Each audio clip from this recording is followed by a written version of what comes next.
चलिए भाई, पिछली क्लास के अंदर हम आयनाइजेशन एनर्जी की बात कर रहे थे और आयनाइजेशन एनर्जी के अंदर जब हमने बात की थी तो आयनाइजेशन एनर्जी में हमने पढ़ा था ग्रुप के अंदर, और ग्रुप के अंदर हमने पढ़ा था 13th ग्रुप, 14th ग्रुप। ठीक है, 14th ग्रुप में आते आते लास्ट में चेंज हुआ था, सिर्फ लेड ऊपर आ गया था टिन से। बाकी 15, 16, 17 में जो ऑर्डर है वो सेम चलेगा जैसा नॉर्मल ट्रेंड होता है, वहां कोई लफड़ा नहीं होता। ठीक है, तो अब आगे की बात करते हैं अपन कि ग्रुप की बात चल रही थी तो डी ब्लॉक के अंदर बात करते हैं अब।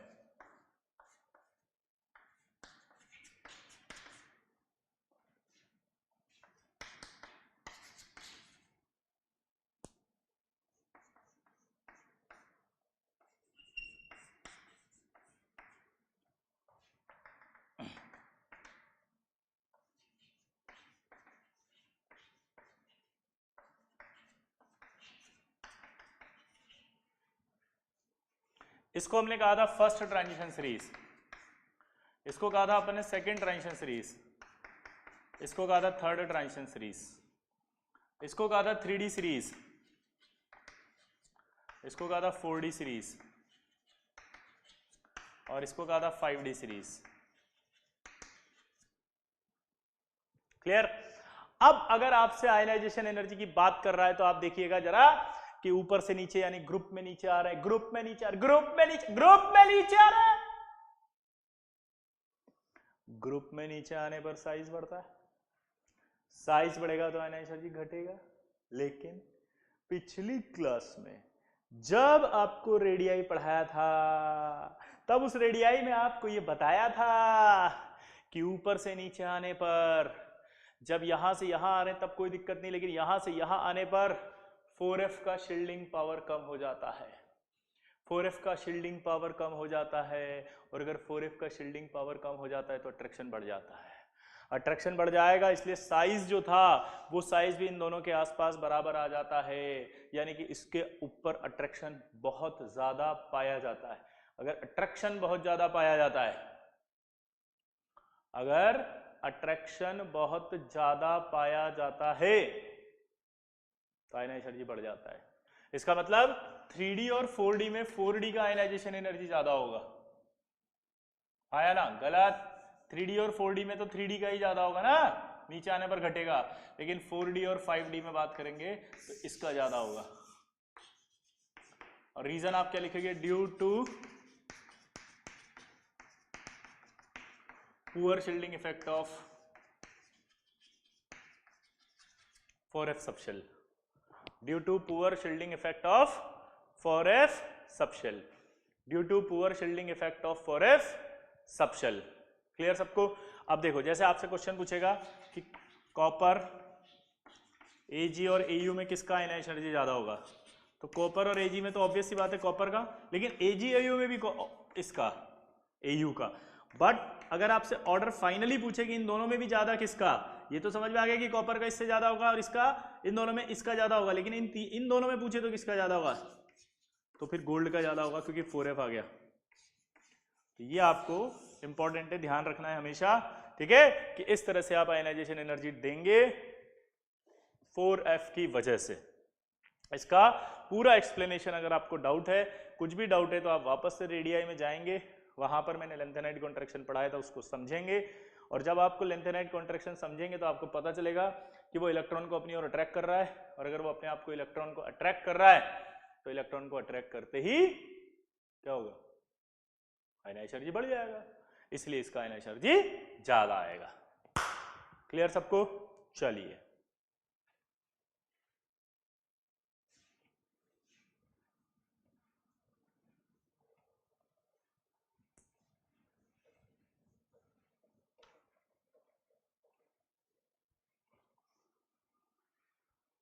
ये आयनाइजेशन एनर्जी की बात हो गई। अब आयनाइजेशन एनर्जी के अंदर हम थ्योरी की बात करें तो थ्योरी एक तरह से हम समाप्त कर चुके हैं। अब आते हैं सवाल, क्योंकि बिना सवालों के आयनाइजेशन एनर्जी नहीं होगा।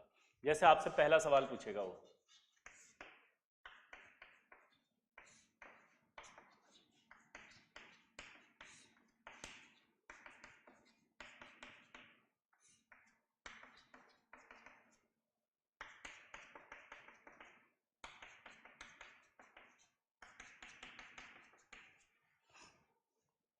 ये आपका आयन एनर्जी 1 आएगा, ये आयन एनर्जी 2 आएगा और ये आयन एनर्जी 3 आएगा। ठीक है, अब आप यहाँ से ध्यान देकर के देखें अगर कि ये आयन एनर्जी 1 है, ये आयन एनर्जी 2 है और ये आयन एनर्जी 3 है, और यहाँ कॉन्फ़िगरेशन की बात करें अगर हम 1s2 2s2 2p 6 3s1 आएगा। यहाँ आपका क्या आएगा 1s2 2s2 2p 6, जबकि यहाँ देखोगे 1s2 2s2 2p 5। क्लियर? अब आप दिमाग की बत्ती जलाएं। अगर आप यहां देखते हैं तो यहां से एक इलेक्ट्रॉन था, इसमें से निकाला, यहां जब निकालेंगे तो यहां इनर्ट गैस आ जाएगा, इनर्ट गैस में निकालेंगे तो ये बनेगा। तो अब आपसे क्वेश्चन पूछा है कि ऑर्डर ऑफ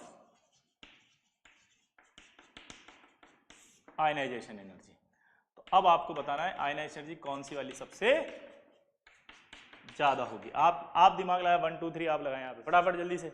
यस, सोचो।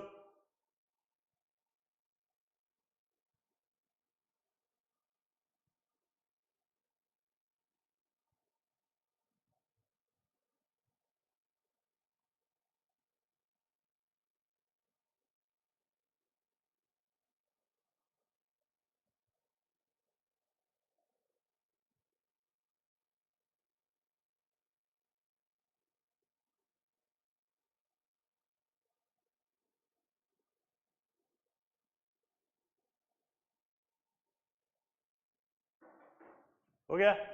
देखो इधर तो आंसर आएगा 3 2 1 और यहां लिखना है ऑलवेज।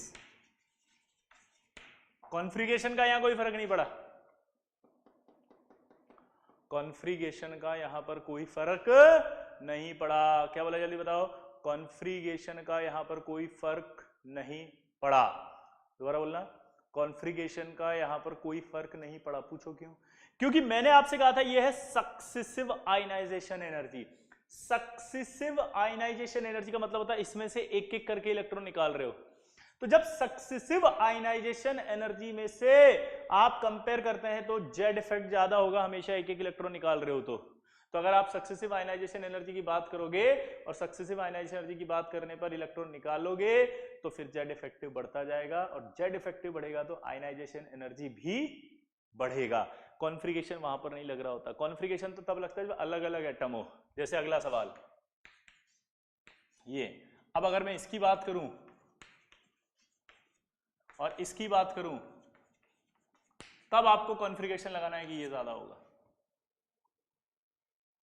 क्लियर सबको?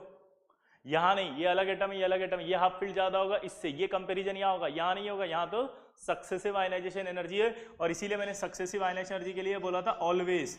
दुनिया की कोई ताकत नहीं कर सकती कुछ भी साला इसका।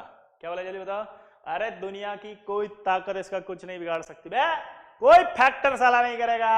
अरे फैजल आ गया तब भी कुछ नहीं होगा साला, कुछ नहीं बिगाड़ पाएगा तेरा फैजल भी। यहां पे सिर्फ और सिर्फ यही ऑर्डर आएगा, चाहे दुनिया का कोई भी फैजल आ जाएगा। समझ गया? ऑलवेज ऑलवेज वहां पे हाफ फील्ड आएगा। क्लियर सबको? नोट कर लो फटाफट।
फिर अगला सवाल,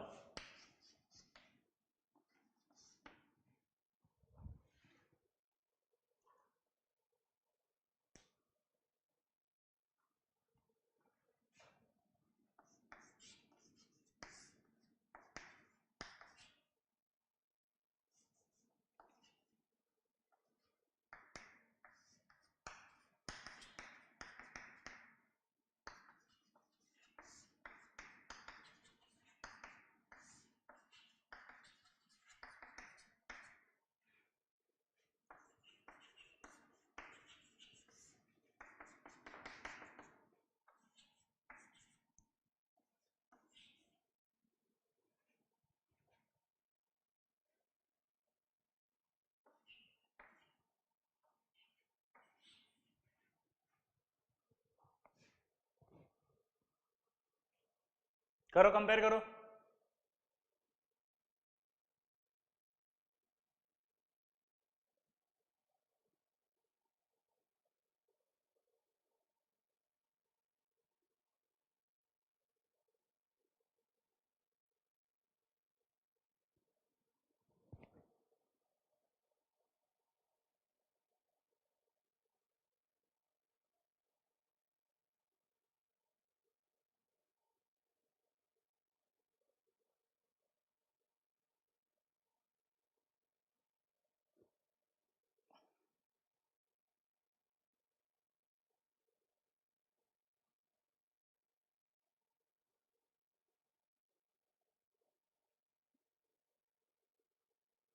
चलिए अब देखते हैं कैसे होगा ये। यहां से आप देखो ए और बी की बात करते हैं अपन, तो फिर से वही सवाल दे दिया मैंने, सक्सेसिव वाला। ऐसा नहीं लग रहा इसमें से निकाल रहे हो आप? तो जब आप इसमें से निकाल रहे थे तो यहाँ 3s1 था, यहां निकाला तो लास्ट में आते थे 1s2 2s2 2p6 हो गया। ठीक है, अब दिमाग की बत्ती जलेगी। ए और बी में काम करोगे तो ए का ज्यादा होगा या बी का? ऑब्वियसली बात है बी ज्यादा होगा सक्सेसिव में। सी और डी भी सक्सेसिव लग रहा है, एक साथ उधर जा रहे हैं, तो सी और डी कहां गया? ये रहा, सी और डी में भी डी ज्यादा होगा, सक्सेसिव है। अब आया कंपैरिजन ए और सी का, दिमाग लगाते हैं अब। यहाँ 3s1 है, इसका आउटर शेल में आएगा 3s2, तो दिमाग की बत्ती जलाओ। यहाँ 3s1 आ रहा है, यहाँ 3s2 आ रहा है, दिमाग की बत्ती जली।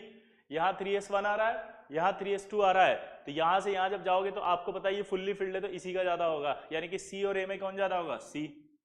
अब बात आई बी और डी की। बी और डी में देखोगे आप तो यहां से इलेक्ट्रॉन निकाल रहे हो 2p6 से, और जबकि यहाँ लास्ट का कॉन्फ़िगरेशन आएगा 1s2 2s2 2p6 3s1। 1 में से इलेक्ट्रॉन निकालना आसान है और यहां से निकालना मुश्किल है क्योंकि 2p6 है। 2p6 मतलब फुल्ली फिल्ड, यहां आसानी से निकलेगा। तो बी और डी में से किसका ज्यादा होगा? बी का। ये जो मैं समझाने की कोशिश कर रहा था कि सक्सेसिव में क्या डिफरेंस है और कॉन्फ़िगरेशन कब देखते हैं। आपका डाउट क्लियर हुआ कि नहीं इस सवाल से? सक्सेसिव और कॉन्फ़िगरेशन मैंने दोनों को मिक्स करके नया सवाल बनाया। It is a very good question. क्या बताया मैंने? It is a very good question. Clear? It is a very good question.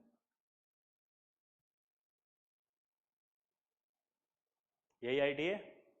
चलिए, तो इस सवाल से आपके सक्सेसिव और कॉन्फ़िगरेशन दोनों का जो डाउट है वो खत्म।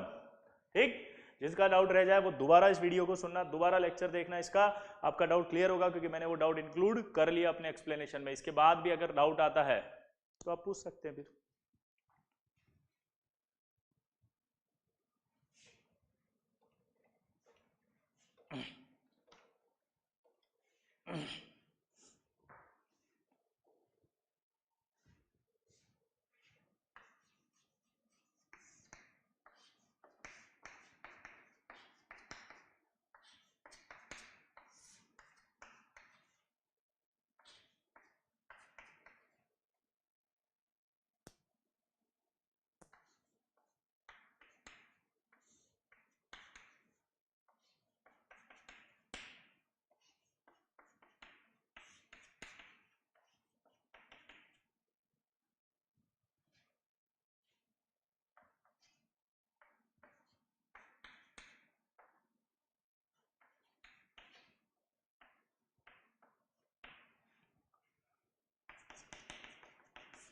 ये हाइपोथेटिकल एटम मान लिया मैंने, और इस हाइपोथेटिकल एटम की आयनाइजेशन एनर्जी लिख दी हाइपोथेटिकली, मतलब हाइपोथेटिकल मतलब कुछ भी वैल्यू लिखी हुई है। अब आपको यहां पर क्या क्या सवाल पूछा है? पहला, ये सब लिख के देने के बाद पूछेगा find the valence electron of A element. दूसरा सवाल पूछ रहा है find the oxidation state of A.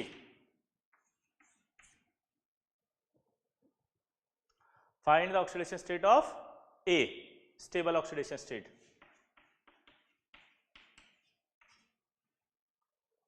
Find the stable oxidation state of A.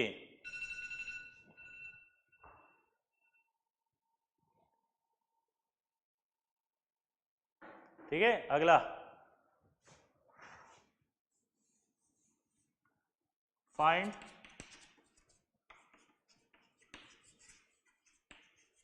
The group of A element, कि आखिर ये कौन से ग्रुप का है। Find the group of A element. अब अगर हम यहां पर बात करें इसकी, तो ये सवाल कैसे करेंगे, ये पैराग्राफ बन गया एक तरह से देखा जाए तो। ये क्या बन गया है, पैराग्राफ। और अगर ये पैराग्राफ बन गया है तो इस पैराग्राफ से अपन बात करें आगे तो क्या होगा जरा देखना।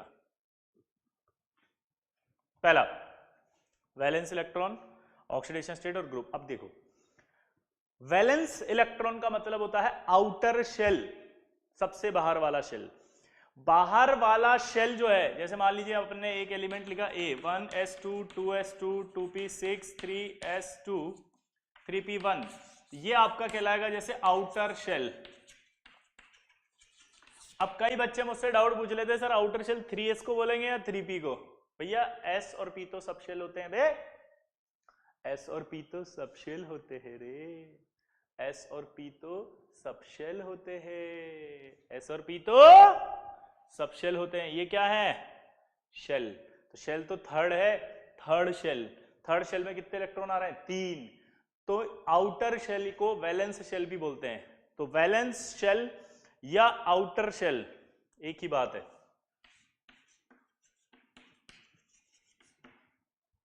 वैलेंस शेल और आउटर शेल एक ही बात है, और यहां से आप इलेक्ट्रॉन निकालोगे तो आसानी से इलेक्ट्रॉन निकल जाते हैं। क्लियर है। तो यानी कि 3 इलेक्ट्रॉन निकालना आसान होगा इसमें से अगर आप देखो तो, क्योंकि इसके अंदर जो है वो 3 आयनाइजेशन एनर्जी इजी दे रखी है, 10 12 14, यानी 3 तक। आप देखो इलेक्ट्रॉन आसानी से निकल रहा है। इस बात से आपको पता कैसे चल रहा है कि आसानी से निकल रहा है, क्योंकि आयनाइज एनर्जी का डिफरेंस कम आ रहा है। देखिए जैसे चौथा इलेक्ट्रॉन निकाला, देखो आपने अचानक से आयनाइज एनर्जी बढ़ गई। चौथा इलेक्ट्रॉन निकालते आयनाइज एनर्जी बढ़ गई, क्यों, क्योंकि यहां से निकालना पड़ेगा वो 2p6 से, और 2p6 से अगर इलेक्ट्रॉन निकालना पड़ेगा तो नोबल गैस कॉन्फ़िगरेशन हो गया। ये noble gas configuration extreme stable हो गया। एक्सट्रीम स्टेबल हो गया तो उसमें से इलेक्ट्रॉन निकालना मुश्किल हो जाएगा। समझ में आएगा।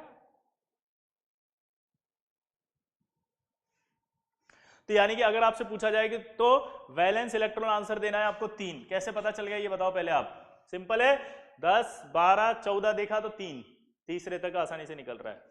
तो यानी तीसरे तक अगर आसानी से निकल रहा है तो ये वाली ऑक्सीडेशन स्टेट आसानी से बन रही है। उसके बाद ये यहां से यहां निकालना मुश्किल है, यहां से यहां नहीं जाएगा, एनर्जी बहुत ज्यादा चाहिएगी। तो यानी ये यहां से यहां नहीं जाएगा तो ये बनेगी नहीं, ये स्टेबल नहीं होगी, सबसे ज्यादा स्टेबल ये होगी। तो ऑक्सीडेशन स्टेट +3 ज्यादा स्टेबल होगी। और अगर आप 3 इलेक्ट्रॉन आसानी से निकाल रहे हो, इसका मतलब है आपका वैलेंस शेल कौन सा होगा, थर्ड ए या 13th ग्रुप, क्योंकि 3 इलेक्ट्रॉन 13th ग्रुप में ही आसानी से पाए जाते हैं।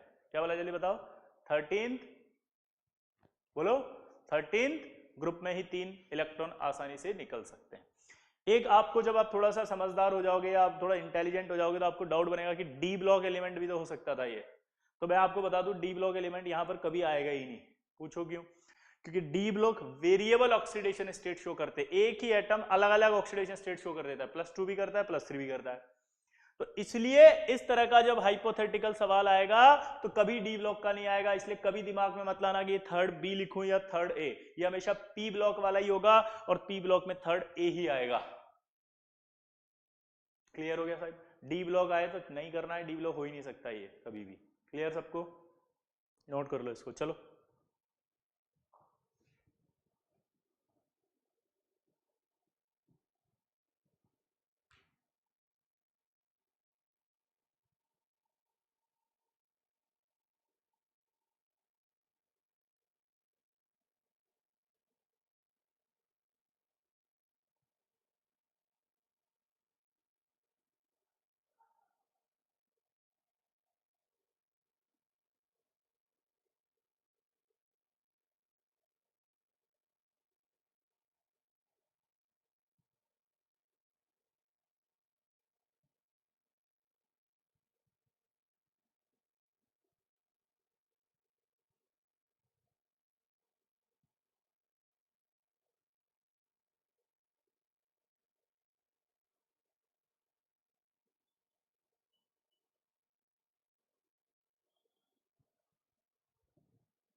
क्लियर। अगला सवाल, 2 वैरायटी करा दी मैंने, ठीक है। अब इधर देखो,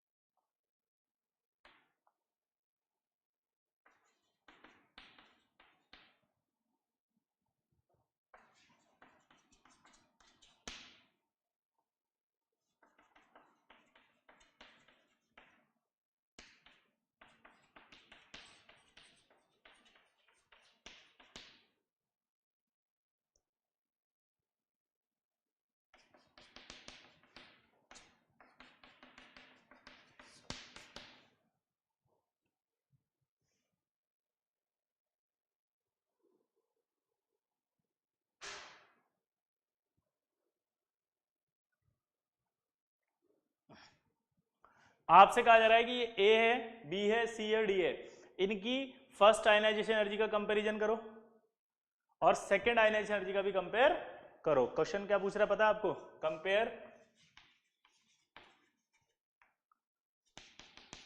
फर्स्ट आयनाइजेशन एनर्जी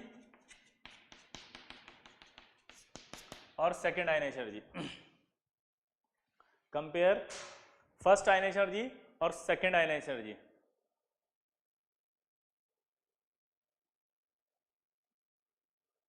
चलो करो, फटाफट करो जल्दी।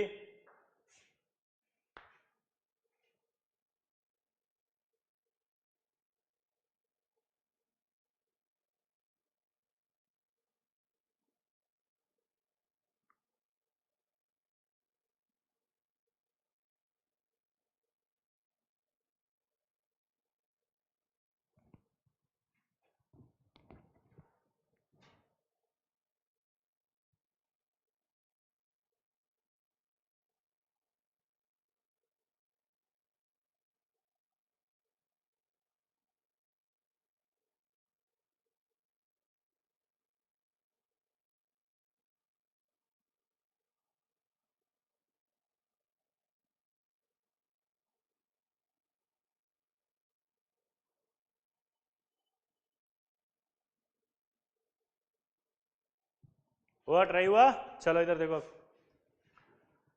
अब अगर आप ध्यान से देखो तो एलिमेंट्स के कॉन्फ़िगरेशन देखने के बाद मुझे लग रहा है ये 2p2 है, ये आपका 2p3 है, ये आपका 2p4 और ये आपका 2p5 है। अगर मैं इसको चाहूँ तो मैं इसको ऐसे भी लिख सकता हूँ, एक ही बात हो जाएगी। ये क्या हो जाएगा?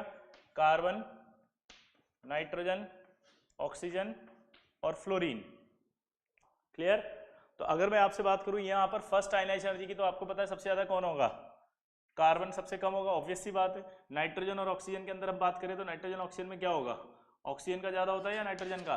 तो नाइट्रोजन का ज़्यादा होता है, ये ज़्यादा हो गया। और सबसे ज़्यादा किसका आएगा फिर? फ्लोरीन का। यहाँ तक क्लियर हुआ?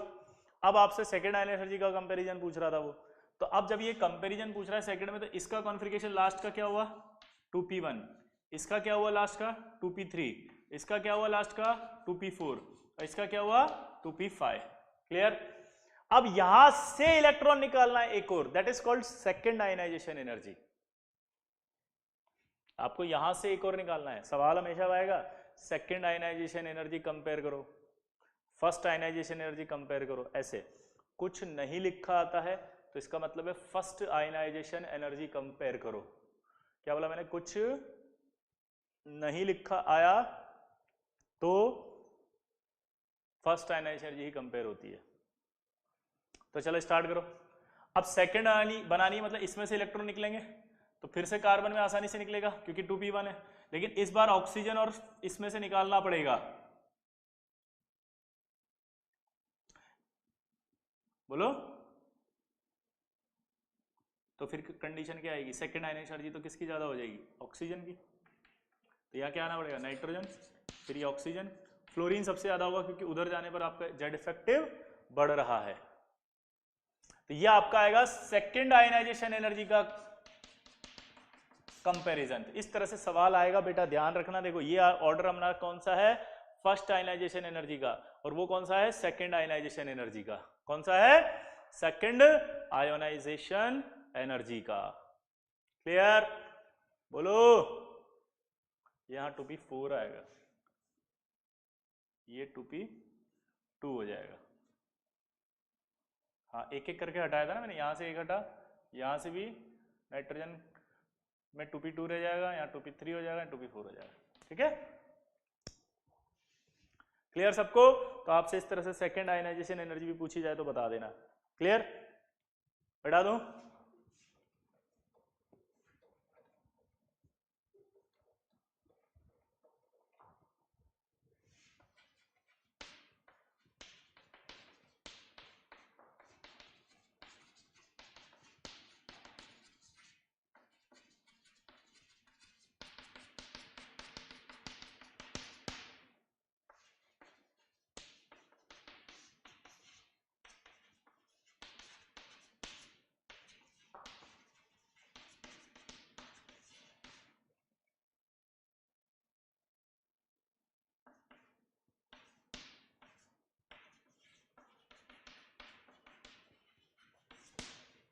करो सवाल करो।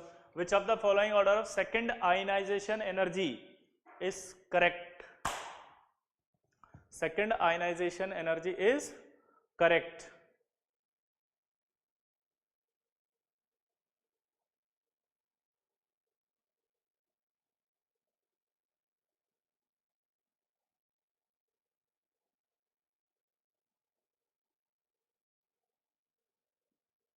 ट्राई करो फटाफट, चलो।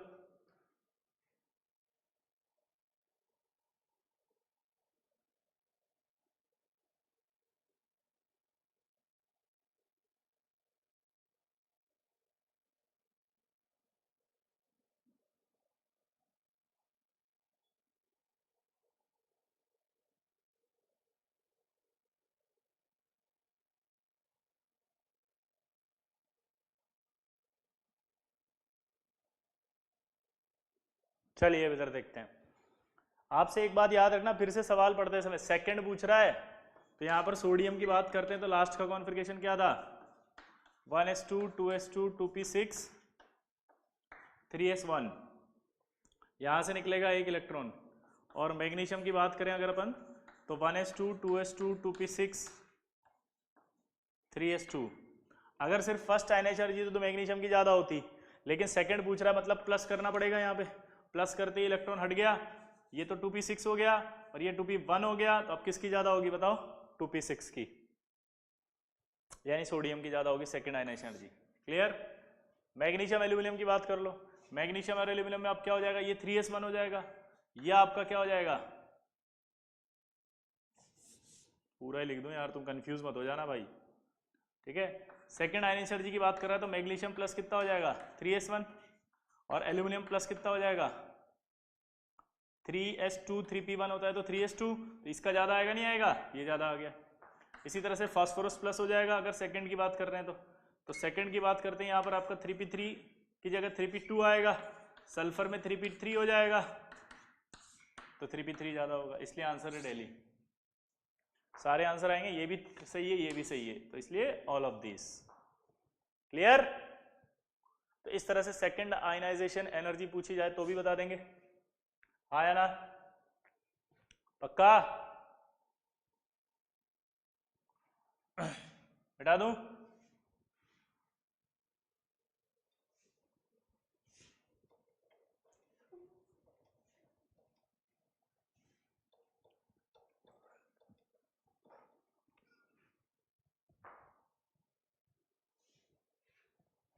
क्लियर है सबको?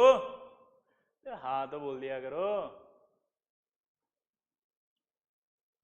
चलिए, तो अगला सवाल आपसे फिर पूछे कि नाइट्रोजन और नाइट्रोजन प्लस में कौन ज्यादा, जबकि यहां तो कॉन्फ़िगरेशन क्या है? 2p3, यहां कितना हो गया? 2p2। चलो बताओ कौन ज्यादा होगा?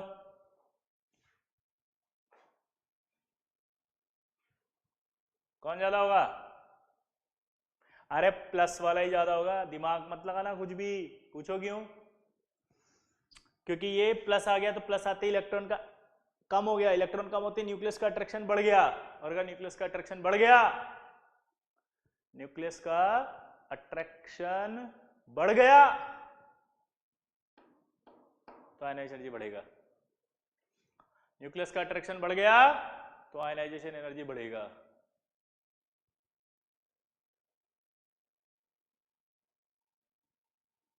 अच्छा इसको अगर चेंज करके पूछे और O प्लस, यहाँ पे तो 2p4 था, यहाँ 2p3 हो गया, अब क्या करें? अब कौन ज़्यादा होगा बताओ? ये तो बेचारा पार्शियल फील्ड है, ये तो हाफ फील्ड हो गया, तो इस हिसाब से तो हाफ फील्ड ज़्यादा होना चाहिए।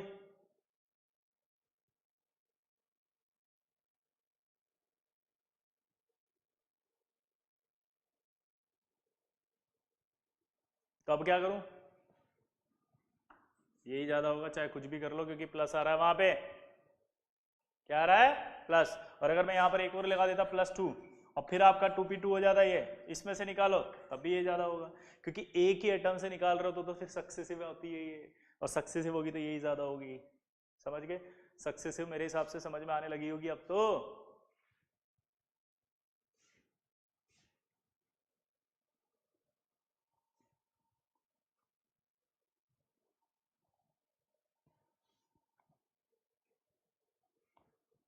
क्लियर? एक सवाल और देखते हैं।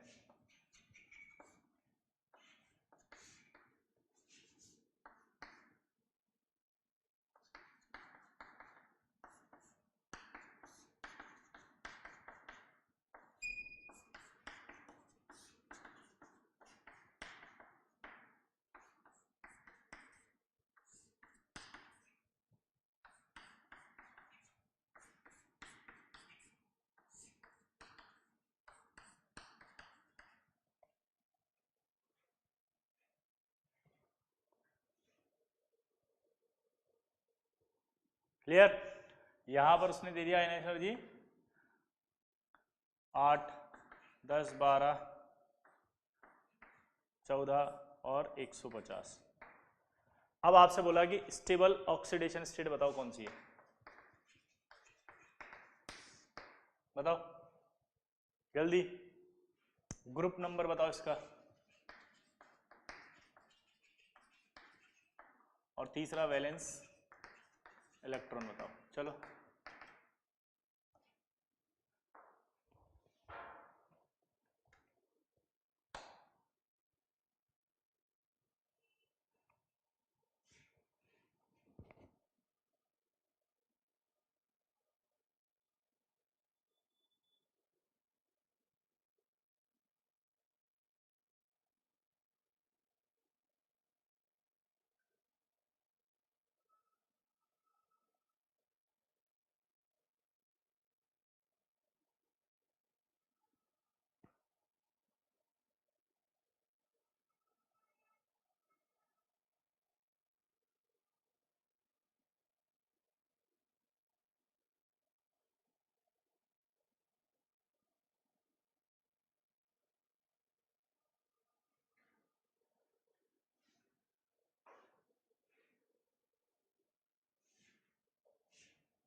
तो आप देखो ऐसे समझा करो, ये कहलाते हैं सक्सेसिव आयनाइजेशन एनर्जी। इसके और इसके बीच का जो डिफरेंस है वो बहुत कम है, इसके और इसके बीच का डिफरेंस भी कम है, इसके और इसके बीच का डिफरेंस भी कम है, लेकिन इसके और इसके बीच का डिफरेंस ज़्यादा है। अगर डिफरेंस ज़्यादा है तो इलेक्ट्रॉन निकालना मुश्किल होगा इस वाले में से, तभी तो ये ज़्यादा आ रहा है। यानी कि यहाँ तक निकालना आसान हो रहा है। देखो आप, जहाँ तक आपका आयनाइजेशन एनर्जी कम है तब तक इलेक्ट्रॉन निकालना आसान है। क्या बोला मैंने, जल्दी बताओ। जहाँ तक इलेक्ट्रॉन आसानी से निकल रहा है वहीं तक तो वैलेंस इलेक्ट्रॉन होते हैं। तो ये पहला वाला निकला, दूसरा भी निकला, तीसरा भी निकला, चौथा भी निकला, तो यहां तक निकालना आसान है। तो वैलेंस इलेक्ट्रॉन तो हो गए 4, ऑक्सीडेशन स्टेट स्टेबल भी होगी 4, और चूंकि 4 वैलेंस इलेक्ट्रॉन है तो ग्रुप नंबर हो गया 4th A या 14th। मैंने आपको बोला था कि कभी भी डी ब्लॉक नहीं होगा। क्लियर हो गया सबको? तो एक स्टेटमेंट अगर आ जाए तो देखना जरा क्या बोलना है, कि अगर दो सक्सेसिव आयनाइजेशन एनर्जी का डिफरेंस कम है तो हायर ऑक्सीडेशन स्टेट स्टेबल होती है। देखो +1 और +2 में कौन सी ज्यादा स्टेबल है? +2। बट अगर सक्सेसिव आयनाइजेशन एनर्जी का डिफरेंस बहुत ज्यादा है, देखो साला बहुत ज्यादा हो गया वे, बहुत ज्यादा है तो लोअर ऑक्सीडेशन स्टेट स्टेबल होती है। तो +4 और +5 में कौन सी ज्यादा स्टेबल हुई? +4। और अगर ओवरऑल की बात करें तो +4 ही है। ठीक है, इसकी एक थ्योरी आती है, मैं बता रहा हूं अभी, मिटा रहा हूं इसको, है ना। ये सब मैंने हाइपोथेटिकल सवाल बनाए जो ऐसे कैसे आएंगे एग्जाम में। स्टेटमेंट अब जो आएगा थ्योरी का वो देखना। थ्योरी वाला स्टेटमेंट क्या है जरा सुनना।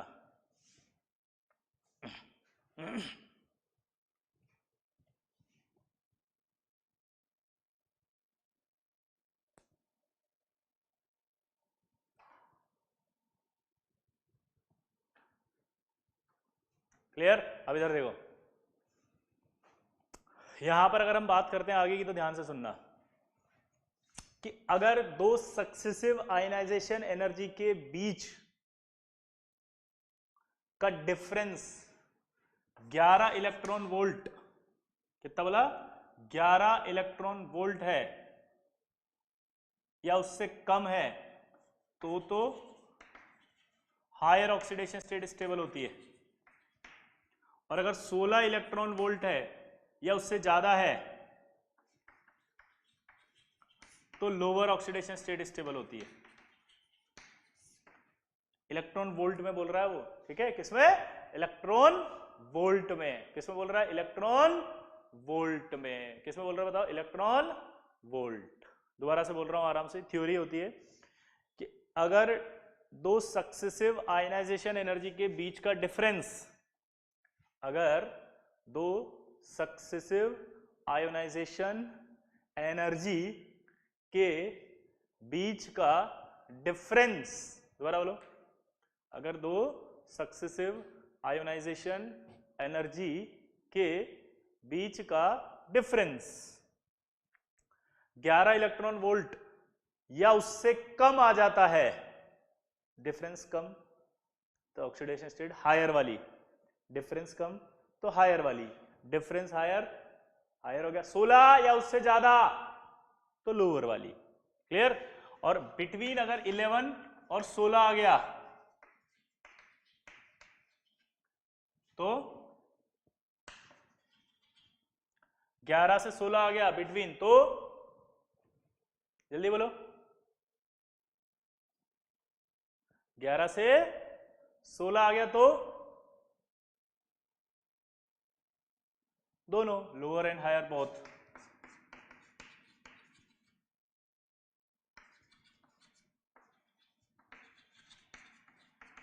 बट ऐसा डी ब्लॉक में होता है, तो ये स्टेटमेंट डी ब्लॉक के लिए इसलिए आपसे पूछेगा भी नहीं। जनरली ये सिर्फ एस और पी ब्लॉक के लिए स्टेटमेंट है सारा आयनाइजेशन एनर्जी का, ठीक है। डी ब्लॉक की कुछ अलग कहानी होती है। क्लियर। तो इसलिए आप कभी कंफ्यूज और मिक्स नहीं करेंगे इन स्टेटमेंट्स को, ठीक है। तो आपसे बिल्कुल डायरेक्ट स्टेटमेंट पूछेगा तो डायरेक्ट टिक करना थ्योरेटिकली। क्लियर सबको। अब आपके एक सवाल आता है एप्लीकेशन ऑफ आयनाइजेशन एनर्जी।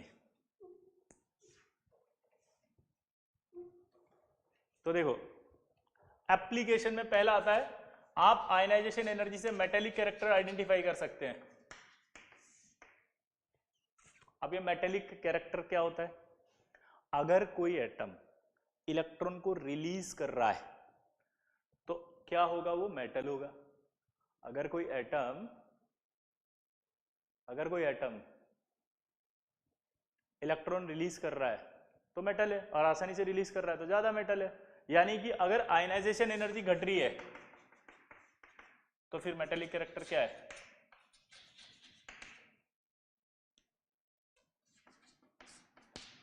तो मेटेलिक कैरेक्टर क्या है, इंक्रीज हो रहा है। आयनाइजेशन एनर्जी डिक्रीज हो रही है तो जो मेटेलिक कैरेक्टर है वो क्या हो रहा है, इंक्रीज हो रहा है। आयनाइजेशन एनर्जी अगर डिक्रीज हो रही है तो मेटेलिक कैरेक्टर क्या हो रहा है, इंक्रीज हो रहा है। क्लियर आया ना।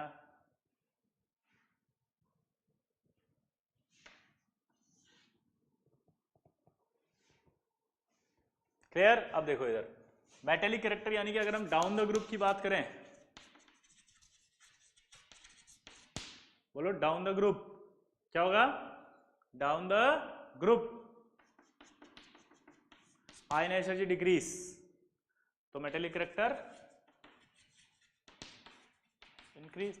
यानी कि अगर मैं ग्रुप में नीचे आऊंगा तो आपको बोलना मेटेलिक कैरेक्टर बढ़ रहा है, लेकिन अगर इधर से इधर जाता हूं लेफ्ट से राइट पीरियोडिक टेबल में तो आपको पता है आयनाइजेशन एनर्जी बढ़ रही होती है, तो इलेक्ट्रॉन निकालना आसान नहीं होगा, इसलिए मेटेलिक कैरेक्टर घटता है।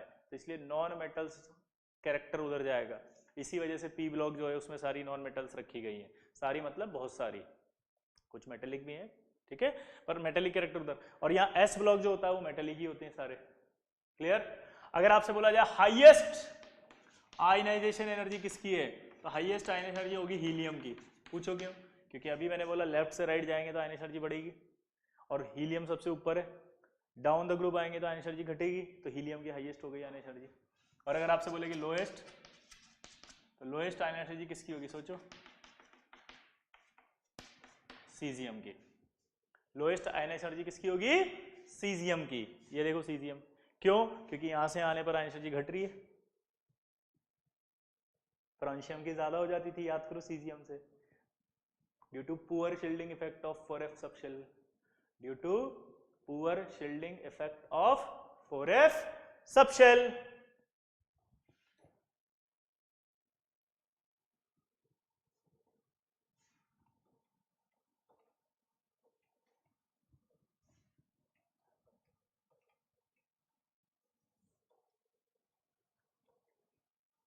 अगला आता है electropositive character.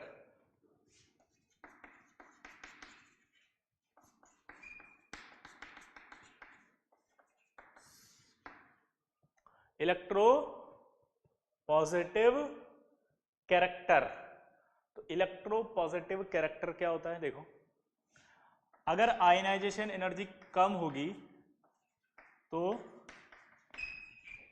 Electropositive character बढ़ेगा। दोबारा से बोलो, अगर आयनाइजेशन एनर्जी कम होगी तो इलेक्ट्रो पॉजिटिव कैरेक्टर बढ़ेगा, क्योंकि इलेक्ट्रॉन आसानी से निकला है तो उस पर प्लस आसानी से आएगा, और अगर उस पर प्लस आसानी से आएगा तो इलेक्ट्रो पॉजिटिव बढ़ेगा। तो डाउन द ग्रुप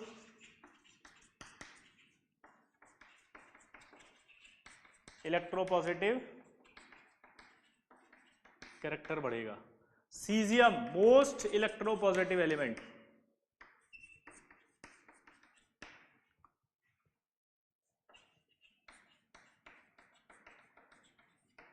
सीजियम क्या है, मोस्ट इलेक्ट्रो पॉजिटिव एलिमेंट है। सीजियम क्या है, मोस्ट इलेक्ट्रो पॉजिटिव एलिमेंट, क्योंकि उसका सबसे ज्यादा होगा, ठीक है।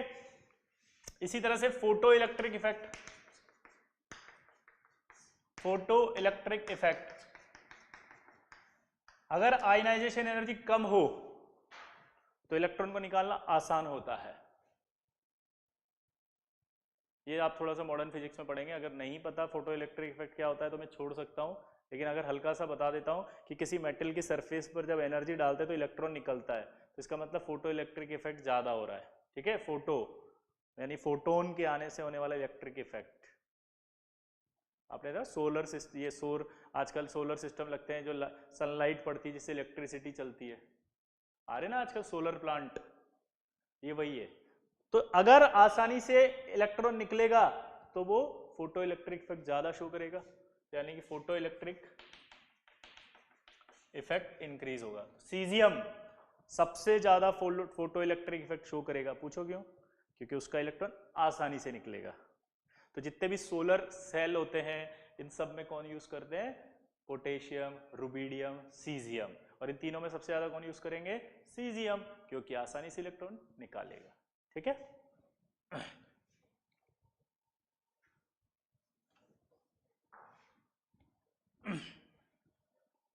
अगला आता है रिड्यूसिंग पावर।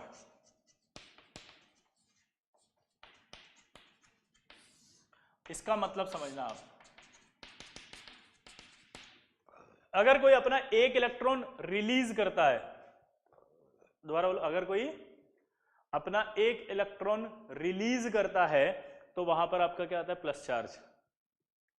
अगर कोई अपना एक इलेक्ट्रॉन रिलीज करता है तो उस पर आता है प्लस चार्ज। प्लस चार्ज आया मतलब क्या हुआ, इसका ऑक्सीडेशन, और जिसका ऑक्सीडेशन होता है वो खुद क्या होता है,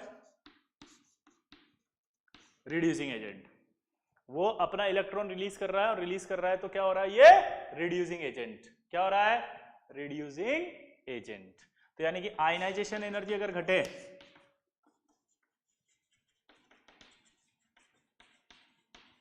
तो रिड्यूसिंग पावर बढ़ेगा, लेकिन रिड्यूसिंग पावर सिर्फ और सिर्फ आयनाइजेशन एनर्जी पर डिपेंड नहीं करता, ये हाइड्रेशन एनर्जी पर भी डिपेंड करता है और अदर फैक्टर्स पे भी डिपेंड करता है, ठीक है।